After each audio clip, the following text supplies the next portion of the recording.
Desde siempre, el hombre ha consumido todo tipo de drogas, como medicamento o simplemente por placer. El alcohol, la cocaína, la morfina, todas estas drogas actúan sobre el cerebro. Cocaína, la mecánica del placer. En la actualidad, la biología puede explicar sus efectos en nuestra mente, y el estudio de las drogas permite a la ciencia comprender mejor el funcionamiento del cerebro. La cocaína y su derivado, el crack, las anfetaminas y los antidepresivos, tienen como característica común proporcionar al que los consume energía, confianza en sí mismo y cierta euforia. Son las llamadas drogas psicoestimulantes. En las montañas de América del Sur, la coca es una planta sagrada desde hace miles de años. En el Imperio Inca, quemaban sus hojas y se consumían en ceremonias en honor al dios Sol. En la actualidad, los hechiceros indios sí ayudan de la misma planta en sus ritos adivinatorios.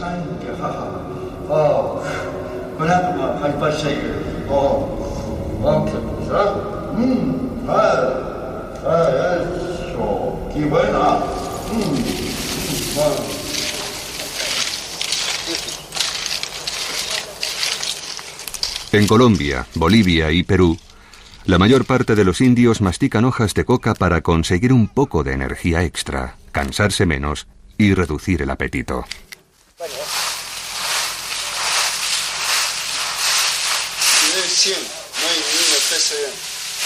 Los campesinos pueden cultivar coca para su propio consumo o para la producción de medicamentos. Sin embargo, ganan al menos el doble si venden su cosecha a los laboratorios clandestinos que fabrican la cocaína. Se calcula que en la actualidad el número de cocainómanos en todo el mundo asciende a más de 13 millones.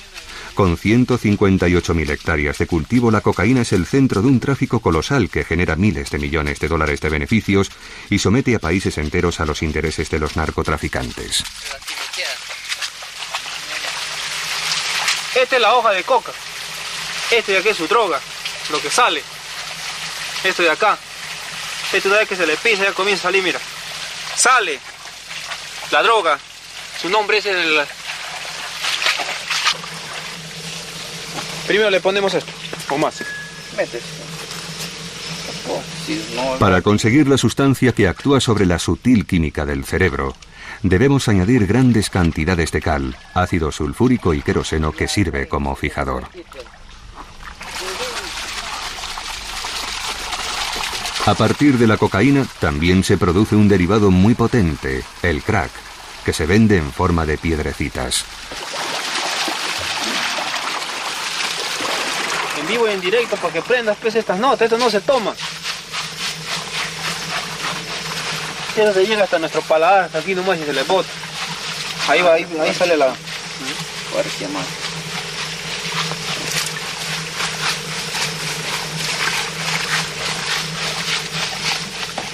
¿Has probado el palo? ¿Sí? Sin topar la cuchara tengo que... Ya lo ve.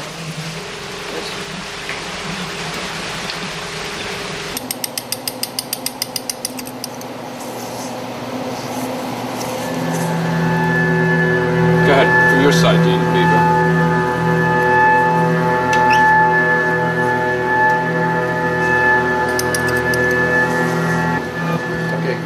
El Laboratorio Nacional de Brookhaven, cerca de Nueva York, es una de las pocas instalaciones del mundo donde investigadores como Jin-Jack Wang pueden estudiar en tiempo real el cerebro humano bajo los efectos de las drogas. Sabemos que los indios de Sudamérica toman cocaína desde hace miles de años. La mastican como si fuera tabaco. Y consumida así no está considerada como una droga adictiva. Sin embargo, la cocaína que se consume aquí es otra cosa. Si se snifa no produce una gran dependencia.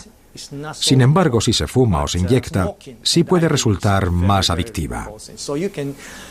Por lo tanto, podemos deducir que el modo de administración y la velocidad de llegada de la cocaína al cerebro son factores que hacen que una persona se vuelva dependiente.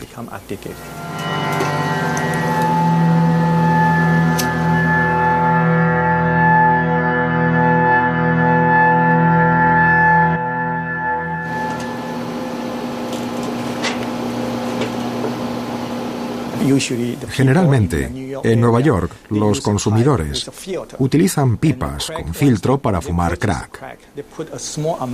Colocan la piedra de crack en el extremo de la pipa. Lo prenden y luego inhalan. Mantienen el humo dentro y después exhalan. El crack viaja de la boca a los pulmones y llega al cerebro casi inmediatamente. En Brookhaven se usa sobre todo la tomografía por emisión de positrones. Gracias a esta técnica es posible detectar qué zonas del cerebro se ven afectadas por el consumo de drogas. Aquí podemos ver que el crack invade ciertas regiones del cerebro mucho más rápido que la cocaína en polvo o inyectada. Una velocidad que explica la terrible intensidad de sus efectos. Estos trabajos están supervisados por Nora Volkow, una científica que se encuentra a la cabeza del organismo que supervisa toda la investigación pública estadounidense sobre las drogas.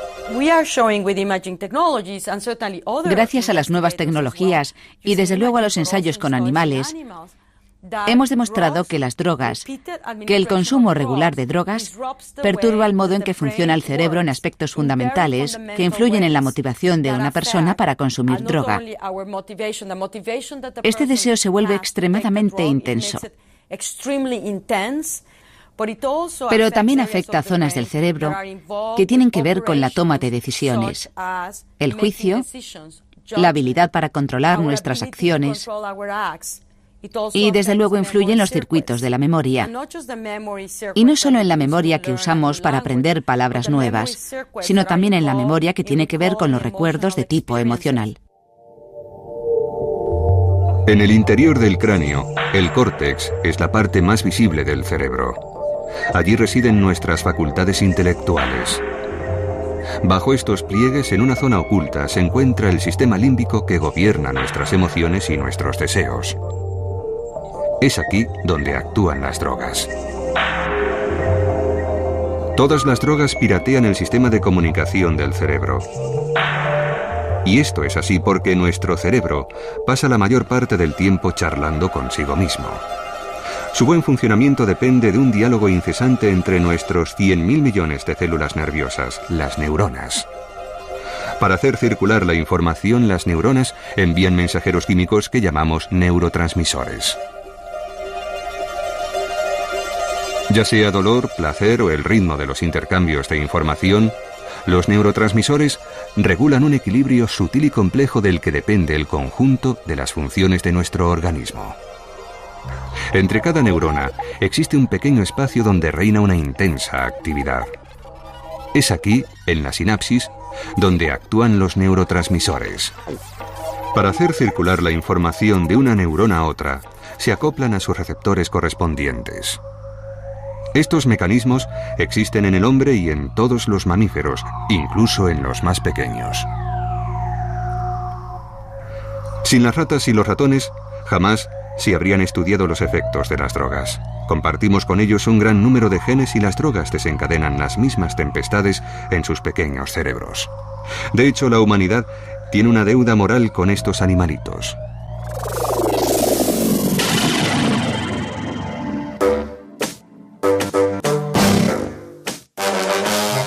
Podemos drogarlos, manipular sus genes e incluso cortarlos en pedazos. Es la triste pero necesaria realidad de los laboratorios donde se compara el estado de los ratones de control o normales con los ratones que llamamos noqueados.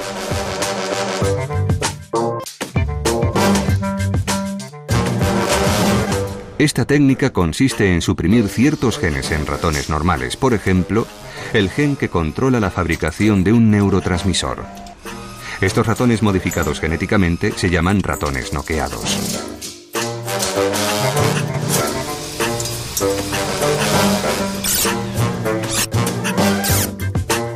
En la actualidad conocemos decenas de neurotransmisores. Sin embargo, el que desempeña una función crucial en la sensación del placer y de la atracción hacia las drogas es la dopamina.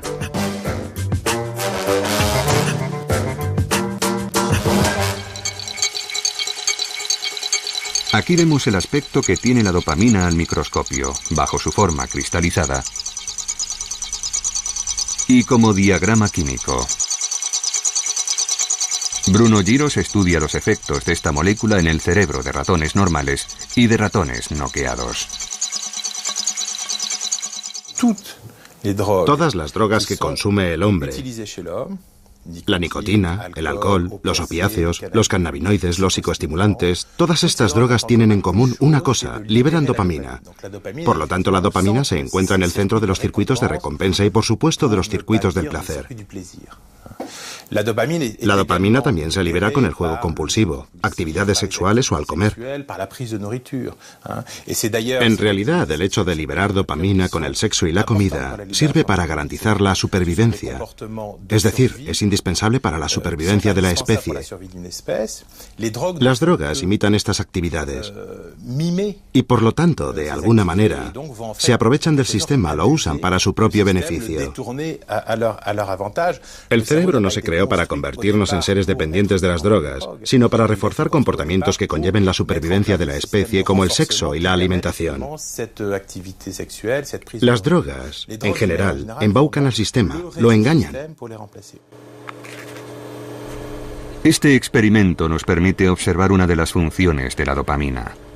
En la caja de la derecha, un ratón normal. En la de la izquierda, un ratón noqueado al que se le ha suprimido un elemento esencial en el circuito de la dopamina, el transportador. Al contrario que el ratón normal, el noqueado parece listo para subirse a un ring. Si se le inyecta cocaína a un ratón normal, tendrá exactamente el mismo comportamiento. De una parte está la terminación nerviosa del animal normal, que libera la dopamina.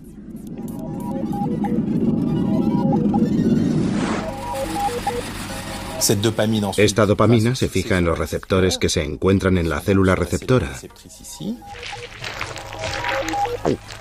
y rápidamente es captada por el transportador de la dopamina aquí,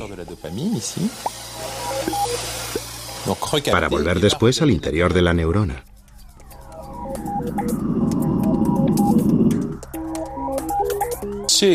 Al ratón normal se le ha inyectado cocaína, un psicoestimulante como la anfetamina, que bloquea el transportador de la dopamina.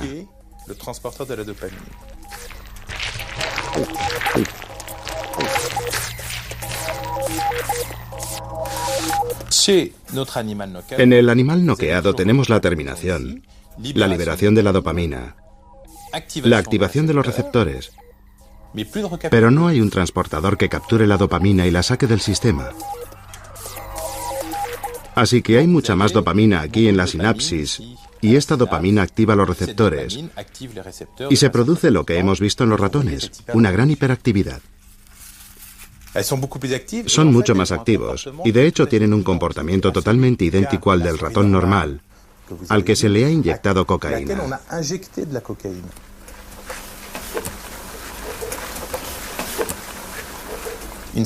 Una vez que se comprende el sistema, podemos identificar los hilos de los que hay que tirar para liberar más o menos dopamina, y entonces solo quedará estudiar su efecto en el hombre y comprobar todas estas hipótesis con las moléculas que están a nuestra disposición o que vamos a desarrollar en los próximos años. Es evidente que en los ratones no encontraremos las preocupaciones o contradicciones que vemos en la mente del hombre, pero lo cierto es que detrás están la neurobiología y la química, y ambas son exactamente las mismas en las dos especies. Esa neurobiología que en los ratones se expresa a través de un exceso de movimiento, en el hombre lo hace mediante el pensamiento. Al observar los mecanismos presentes en los ratones de control y en los noqueados, los investigadores identifican las innumerables funciones de la dopamina en nuestro cerebro. Y cuando cortan sus minúsculos cerebros en secciones, cumplen con la primera etapa en el descubrimiento de nuevos medicamentos.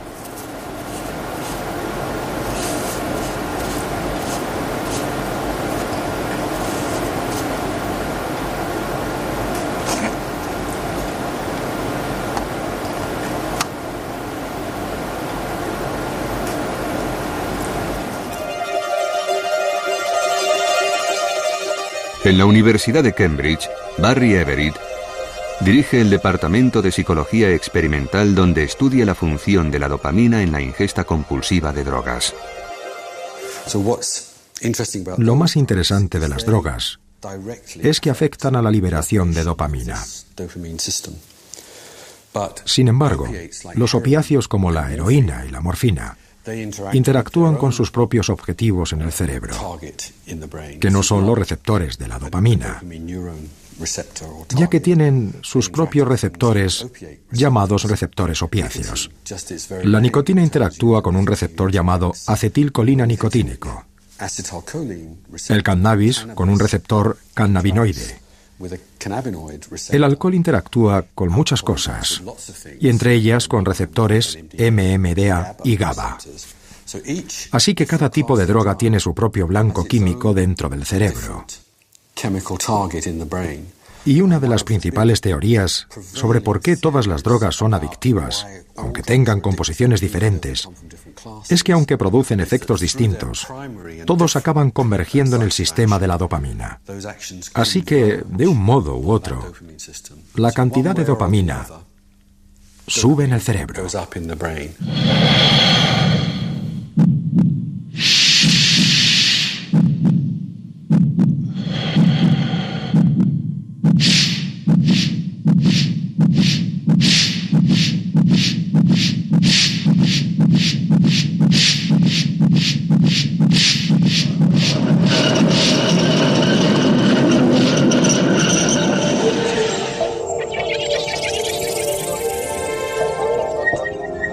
Estimulada por la cocaína, la dopamina no aumenta en cualquier parte del cerebro, sino que se concentra sobre todo en el cerebro límbico, a nivel del striatum y en particular en el núcleo accumbens. Desde hace ya 10 años, el estudio de esta zona, a la vez minúscula e importantísima, ha desatado una pequeña revolución en las neurociencias. Según se cree, el núcleo accumbens parece ser el centro de las sensaciones de placer provocadas por la dopamina.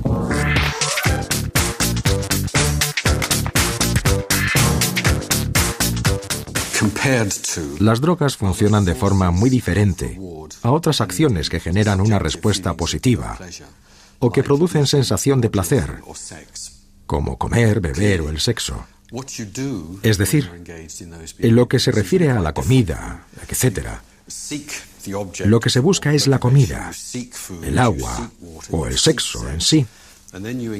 Si nos fijamos en un comportamiento en particular, como comer, por ejemplo, cuando comemos, primero nos llevamos la comida a la boca, la saboreamos, la tragamos, la digerimos. Se libera glucosa. Existe todo un proceso y pensamos que desde los primeros instantes de ese proceso, cuando nos llevamos la comida a la boca, ya se inicia un cambio en la actividad del sistema de la dopamina. Es algo que está comprobado. Con las drogas, sin embargo, no aparece eso que llamamos con frecuencia comportamientos de consumo. Es decir, no hay un proceso propiamente dicho, como cuando comemos. Cuando una sustancia tóxica entra en nuestro cuerpo a través del torrente sanguíneo, o si la esnifamos por la nariz, se produce de forma casi inmediata un cortocircuito en el sistema de la dopamina, y tiene lugar sin que haya ningún tipo de preliminar. Es como si la droga secuestrara el sistema de recompensa de nuestro cerebro.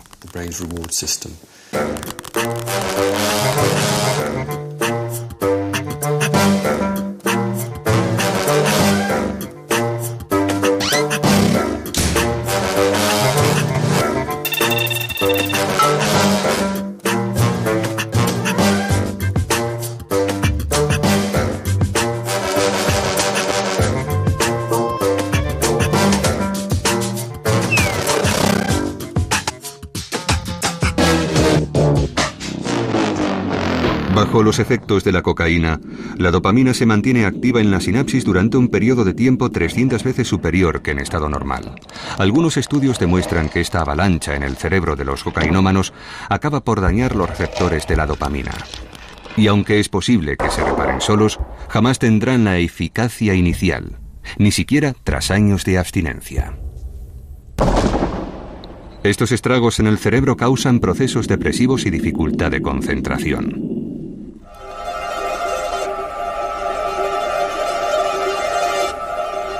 Bombardeado por la dopamina, un cerebro bajo los efectos de la cocaína está condicionado a buscar ese mismo tipo de sensación. Según el neurobiólogo Wolfram Schultz, es una señal de recompensa para el núcleo accumbens. Según parece, el núcleo accumbens es una estructura que se activa, sobre todo y más que ninguna otra parte del striatum, con la liberación de dopamina. Si uno muestra a un sujeto de estudio una imagen gratificante, por ejemplo, un billete de 10 libras, el núcleo accumbens se verá estimulado gracias a la activación del sistema de la dopamina.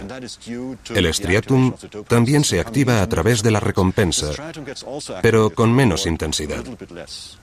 Lo que llamamos recompensa puede ser agua, comida u otro estimulante, ya sea visual o de cualquier tipo. Puede ser la música, por ejemplo. No hay un órgano sensorial específico para la recompensa. La recompensa viene definida por el comportamiento y tiene tres funciones principales. La primera es la de llevarnos a repetir una acción que nos produce satisfacción. Por ejemplo, si yo le doy al botón de una máquina sin saber qué va a ocurrir y de repente sale una lata de Coca-Cola, si me gusta la Coca-Cola, sin duda volveré a darle al botón. Es la función del aprendizaje de la recompensa.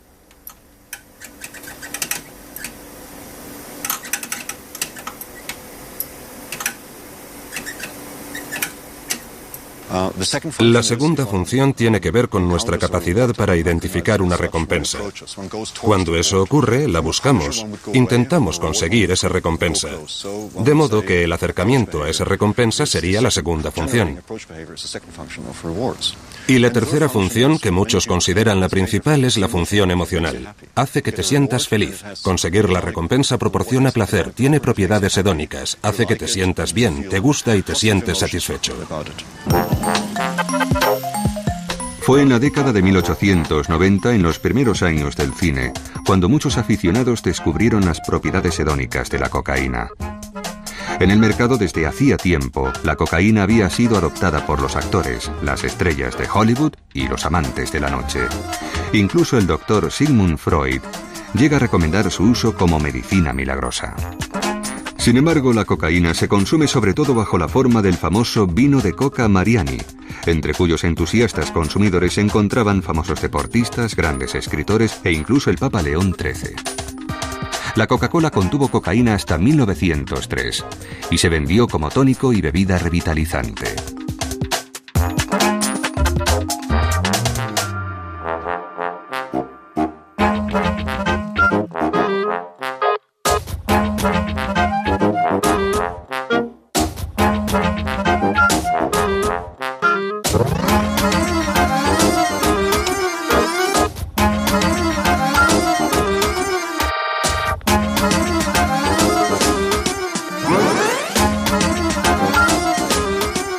Finalmente se prohíbe el consumo de la cocaína en todo el mundo a partir de 1914.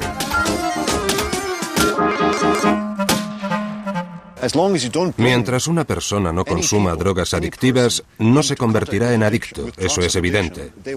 Sin embargo, de 100 personas que consumen drogas adictivas, diferentes tipos de drogas y en cantidades distintas, solo algunas de ellas se harán adictas.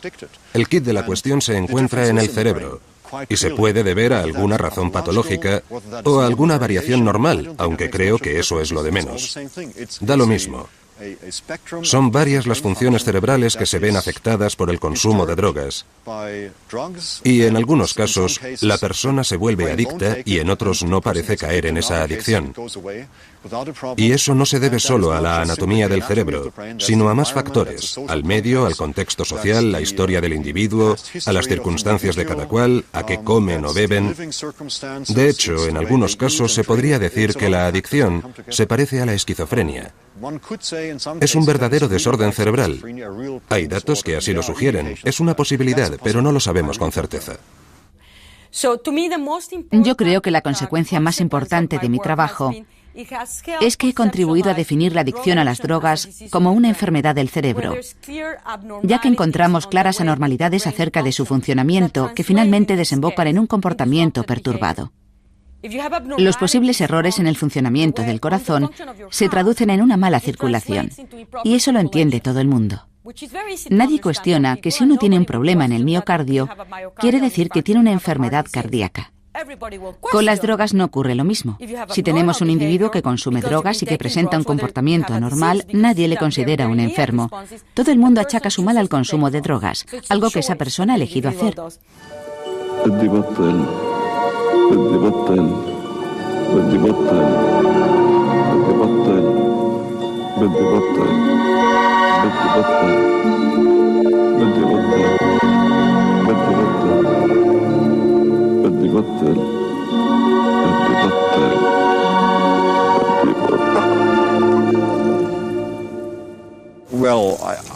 Creo que hay personas que se encuentran en mejor posición que yo para definir lo que es adicción.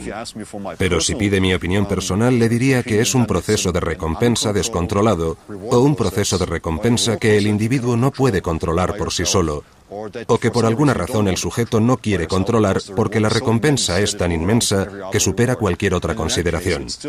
Todo esto nos lleva a la pregunta de hasta qué punto controlamos nuestras decisiones o nuestras acciones. Una anomalía en los circuitos cerebrales podría explicar por qué algunas personas se sienten atraídas por las drogas. Son incapaces de resistirse a la tentación del placer y se vuelven esclavos de sus impulsos.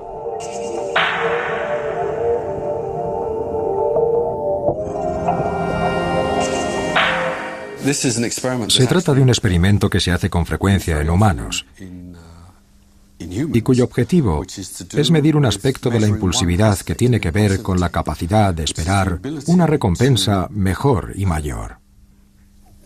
Es algo así como decir, ¿quieres una galleta ahora o un bollo más tarde? Es decir, le das al sujeto la posibilidad de elegir entre una recompensa inmediata, aunque pequeña, o una recompensa mejor, pero más tarde. Ciertos individuos con una acusada impulsividad prefieren la gratificación inmediata y no pueden esperar a conseguir algo mejor más tarde. Y no sabemos mucho de ese aspecto a nivel neurobiológico, pero parece que se puede deber a algún fallo en el núcleo accumbens que promueve ese tipo de comportamiento. Aquellos individuos con el núcleo accumbens dañado no pueden esperar a recibir una recompensa mejor a largo plazo. Estos desarreglos en los circuitos de la dopamina pueden provocar verdaderas enfermedades. En el caso de este niño con una acusada agresividad y filmado en la década de 1970, los médicos identificaron un déficit de atención e hiperactividad. Más conocido bajo el nombre de hiperactividad, este desorden produce un comportamiento agresivo, una gran impulsividad e incapacidad para concentrarse.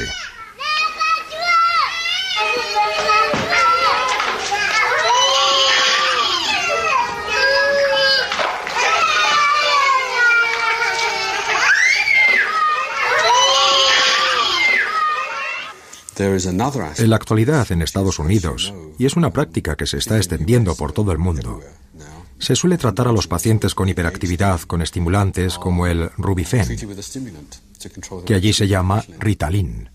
El Rubifen es un compuesto cercano a la anfetamina y que tiene numerosas propiedades. Las anfetaminas son estimulantes psicomotores y nos encontramos ante la paradoja de que se usan estimulantes psicomotores para tratar comportamientos de hiperactividad.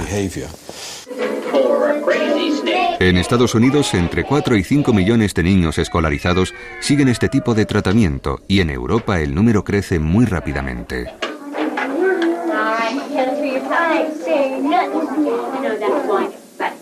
¿Qué quieres, cariño? Mi medicina. Tus pastillas, claro. Dentro del cerebro, los medicamentos como el Rubifen mantienen una tasa elevada de dopamina al bloquear su reasimilación. Una forma de adicción comparable a la de la cocaína. Tienes que coger otra, cielo.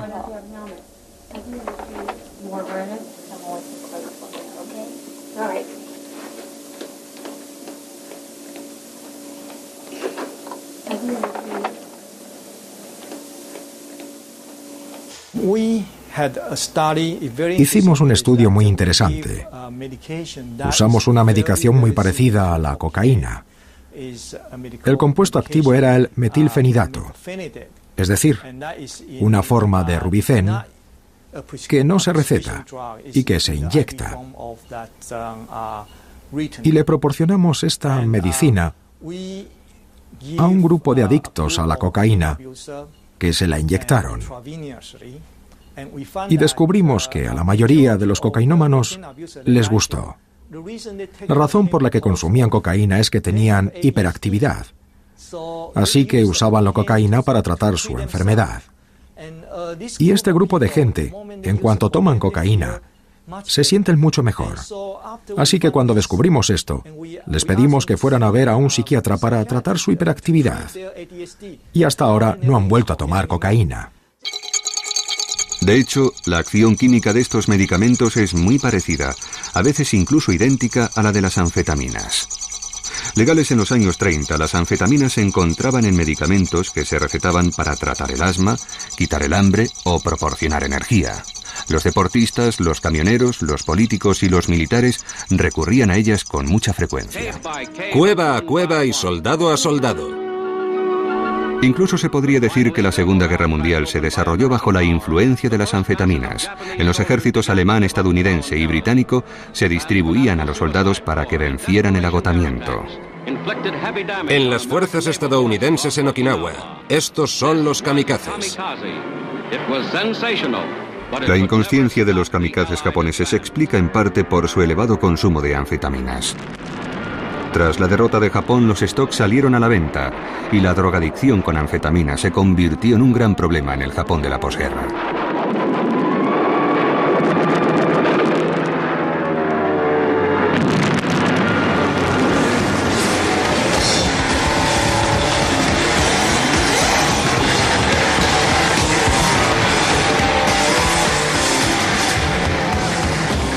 En la década de 1960, la anfetamina, rebautizada con el nombre de Speed, alcanza gran popularidad entre los jóvenes. Bajo su efecto, los Who compusieron My Generation y rompían sus instrumentos después de cada concierto.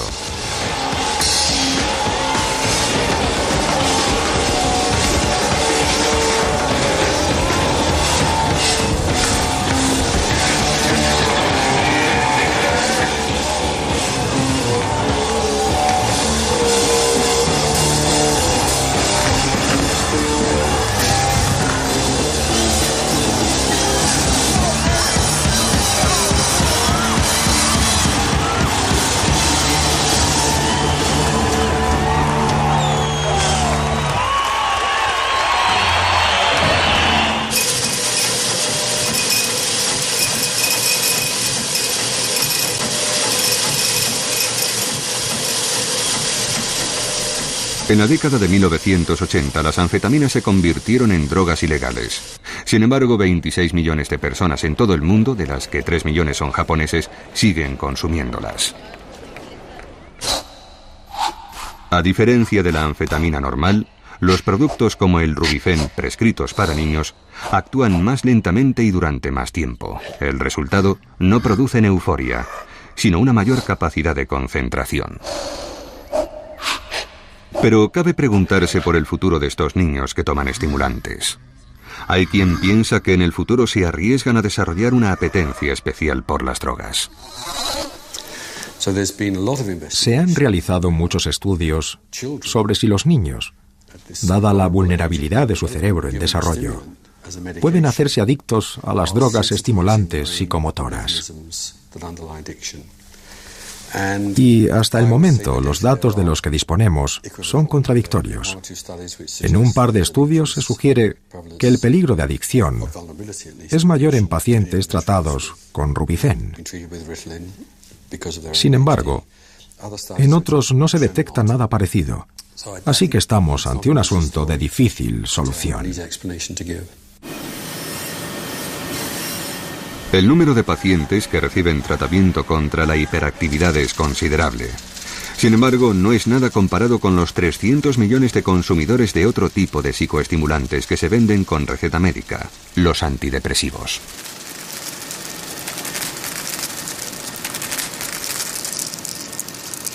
Especialista en los aspectos biológicos, psiquiátricos y farmacológicos de la depresión, Michel Ammon estudia los mecanismos de adicción de los antidepresivos. Todos sabemos por intuición lo que es la depresión.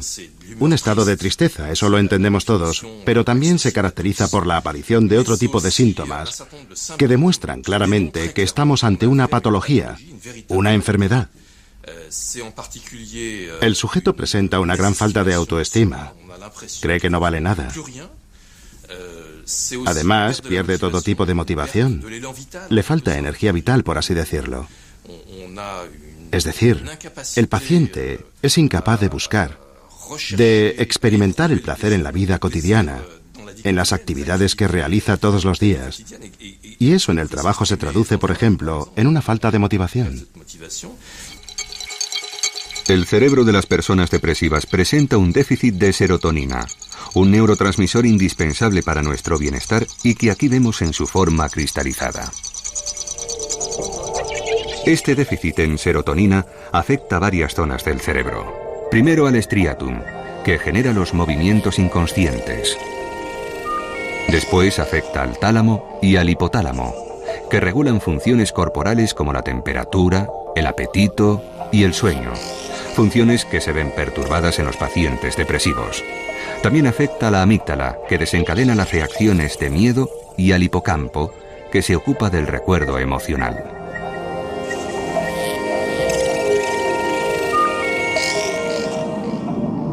Los antidepresivos que se usan en la actualidad actúan sobre la serotonina como los psicoestimulantes sobre la dopamina. Sus moléculas ralentizan la reabsorción de la serotonina, por lo tanto, esta activa sus receptores durante más tiempo.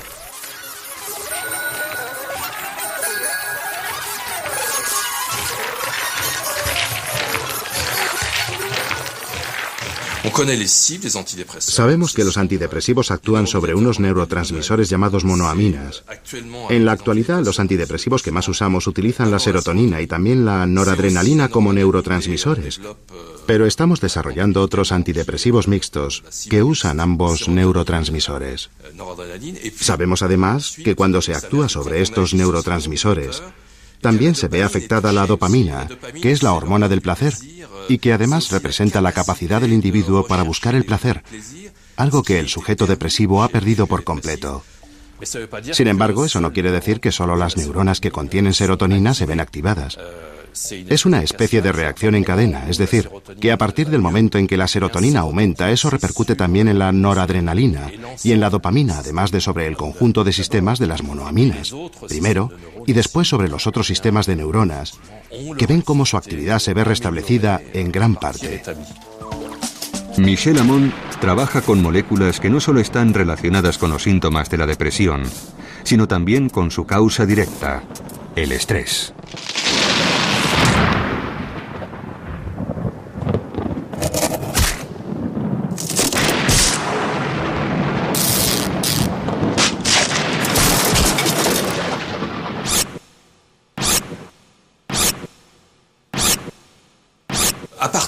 A partir de esa idea, hemos logrado reproducir modelos de depresión en animales, causada por la exposición de estos a un estrés continuado. Hay un modelo muy válido desde ese punto de vista que funciona muy bien. Nos dispusimos a tratar a estos animales con antidepresivos y nos dimos cuenta de que efectivamente los déficits que habíamos inducido por ese estrés continuado y que se parecían mucho a los síntomas de la depresión en el hombre, se pueden corregir con antidepresivos. Así que a partir del momento en que descubrimos eso, hemos podido estudiar en los animales lo que ocurre en el organismo y sobre todo en el cerebro. Estudios como estos nos han ayudado a descubrir más sobre los procesos biológicos asociados a la depresión. En la Pitié-Salpêtrière, en París, Charles Cohen-Salmon ha establecido un modelo para explicar la depresión en los animales. Somete a unos ratones a una serie de situaciones estresantes e inesperadas. Primera faena, inclina la jaula. Asomados al precipicio, los ratones se olvidan de disfrutar de la vida.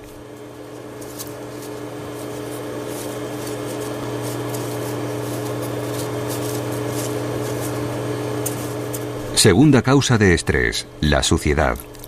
El ratón debe abandonar el confort de su nido y enfrentarse a los tormentos de una siesta húmeda.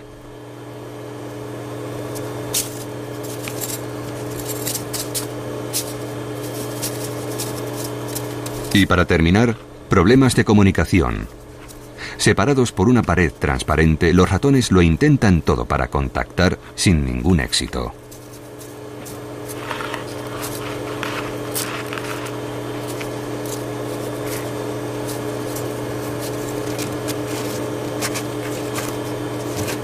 El aumento del estrés perturba el funcionamiento del cerebro y puede hacer que los ratones caigan en un estado depresivo.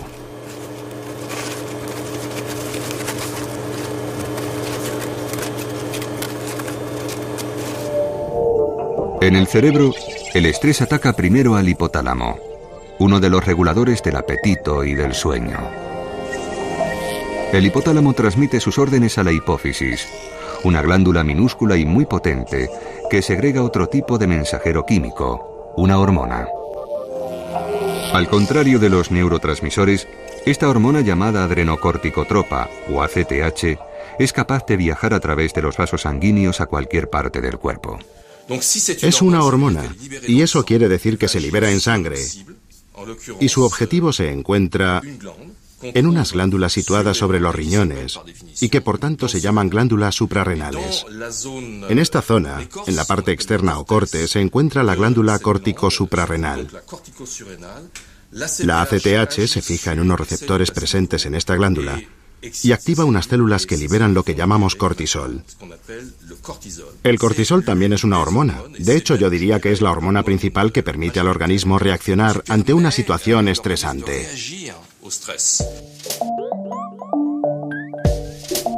El cortisol desencadena una movilización general del organismo y un consumo intensivo de sus reservas de energía, azúcar y grasas.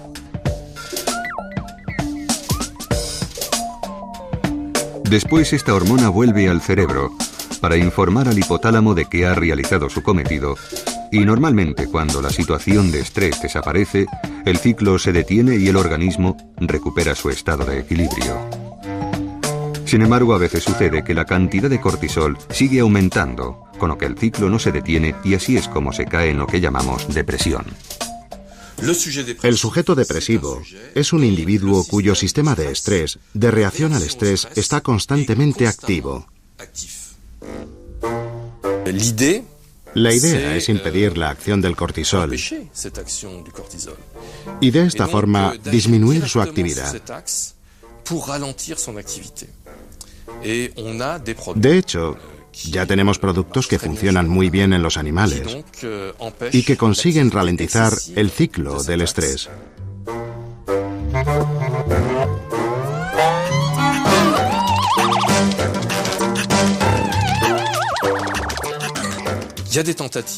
Se están realizando pruebas con seres humanos con resultados muy esperanzadores. Se calcula que alrededor del 15% de la población mundial puede presentar en algún momento de su vida un cuadro con síntomas de depresión. El hecho de estar deprimido, hasta hace poco tiempo, y aún hoy en algunos lugares, está considerado como una cosa negativa, pero en realidad es mucho más. Es una patología, una enfermedad. El sujeto que padece depresión sufre mucho. Hay un estrato biológico que se puede apreciar con claridad. Es decir, podemos ver lo que ocurre en el cerebro del enfermo y qué efectos tienen las medicinas sobre él. De modo que la depresión es una enfermedad como lo es la dependencia de las drogas. Un toxicómano es un enfermo, no es un sujeto al que debemos tratar o considerar como a un delincuente, sino como a un enfermo. Por supuesto, después de que algo le llevara a probar la droga por primera vez, su vulnerabilidad particular hizo que se convirtiera en un enfermo al que hay que curar. Son enfermos. Los deprimidos son enfermos, los fóbicos son enfermos. Los trastornos del comportamiento son enfermedades reales.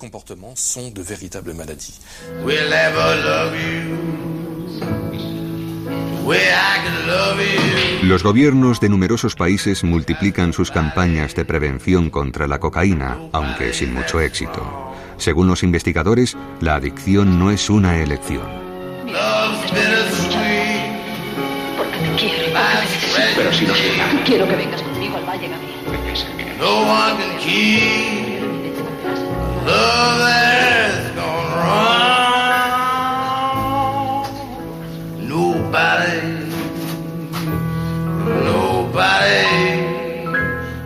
love you the way that I could. 'Cause nobody that's strong. 'Cause nobody. Al principio hay una elección, y pongo la palabra elección entre comillas, porque muchas veces la adicción comienza durante la adolescencia y a veces incluso en la infancia. Y cuando los chavales entran en contacto con las drogas, lo suelen hacer en compañía de su grupo de amigos o conocidos. Y muchas veces comienzan a consumir no porque lo elijan, sino porque quieren formar parte del grupo, que es una respuesta neurobiológica natural cuando se es adolescente. Uno quiere ser como los demás, quiere caer bien, y eso hace que sea muy vulnerable a las influencias. Sin embargo, imaginemos que eligen consumir drogas a pesar de todas las advertencias. Algunos de esos adolescentes tomarán la droga, experimentarán sus efectos y ahí se acaba su experiencia. Sin embargo, otros se vuelven adictos. Eligieron tomar la droga, no convertirse en adictos. Es como el que fuma un cigarrillo. Elige fumar, pero no desarrollar un cáncer de pulmón, por ejemplo. El proceso es exactamente el mismo.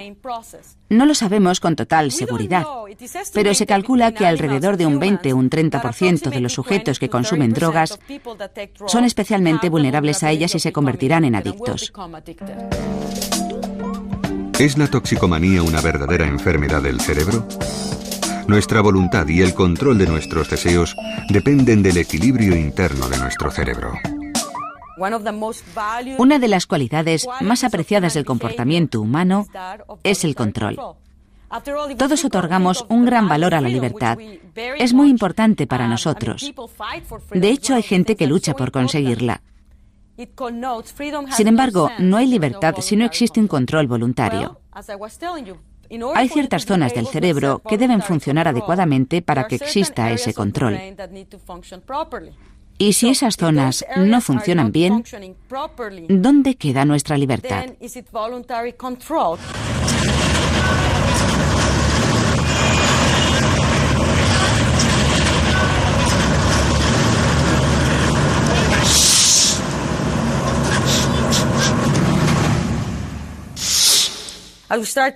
Solo ahora comenzamos a comprender que hay muchas cuestiones importantes acerca del llamado comportamiento voluntario. Y la drogodependencia es una de las enfermedades que mejor ilustra esto que estoy diciendo. Porque, llevo muchos años estudiando y trabajando con toxicómanos, y en numerosos casos hay mujeres drogodependientes que pierden a sus hijos por la droga. Pierden su custodia. Las autoridades les dicen, como te drogues te quitamos a tus hijos. Y ellas quieren a sus hijos, no quieren perderlos. Pero por la razón que sea, al final se encuentran con algún amigo o con quien sea y acaban tomando droga a sabiendas de que pueden perder a sus hijos. Y no es que no los quieran, es que no pueden controlar su adicción. Es como si no tuvieran autocontrol. Nosotros conservamos ese control y no entendemos cómo hacen algo así. Entonces, ¿es el hombre un esclavo de sus neuronas? ¿Nuestras decisiones son el fruto del razonamiento o el producto de la gran farmacia que es nuestro cerebro? ¿Dónde queda el libre albedrío en todo esto? Tendemos a pensar que existe el libre albedrío, pero en realidad no se trata más que de una suposición. De no ser así, habría grandes problemas para dirigir un Estado o un país. Pero ¿hasta dónde llega ese libre albedrío? ¿Cuánto de nuestro comportamiento está influido por el subconsciente y por las recompensas con las que funciona? No lo sé. Es un asunto muy complicado. Y creo que si busca un tema digno de investigación, este sería un buen ejemplo, el libre albedrío. Quizá más que la cuestión de la conciencia, porque el libre albedrío determina el modo en que funciona la sociedad y en cómo la dirigen los cerebros individuales.